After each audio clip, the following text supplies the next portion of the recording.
নির্বাচন শেষ হয়ে গেলেও আগরতলার বুকে চলছে রাজনৈতিক সন্ত্রাস।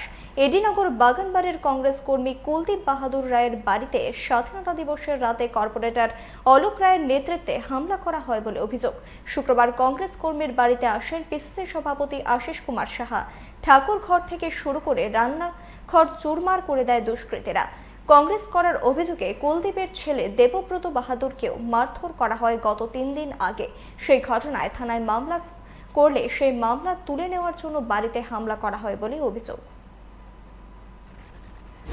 অলোক রায় তারা কালকে দুপুরবেলা আইছিল, যেটা আমার ভোলারে কইছে বাচ্চা যা এইটা বই আমি শুল্তকরণ দরকার, আজকে হেরে মারছে কালকে হেরে মারবো, এমন একটা কথা কইছে। কইয়া তখন আমার ছেলে কইছে কাকু জোরাত করে কইছে যে কাকু আমি আপনার অসম্মান করি না, এটা এইভাবে মিছিল দরকার নেই, আমি তো থানার মধ্যে এফআইআর করছি, আইনে যাও আমি ডইব। অলোক রায় যাওয়ানোর সময় কয় থানা কি করে দেখি। হ্যাঁ, এরপর রাত 10টার সময় আমার বাড়ির ঢুকা এই অবস্থা ভাঙচুর।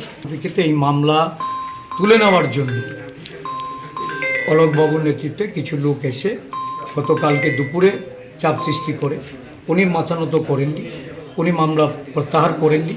প্রত্যাহার না করার পরিপ্রেক্ষিতে রাত্রেবেলা ওনার বাড়িতে আক্রমণ হয়, ভাঙচুর করে এবং এখান থেকে ওনাকে উৎখাত করার হুমকি দেওয়া হয়েছে।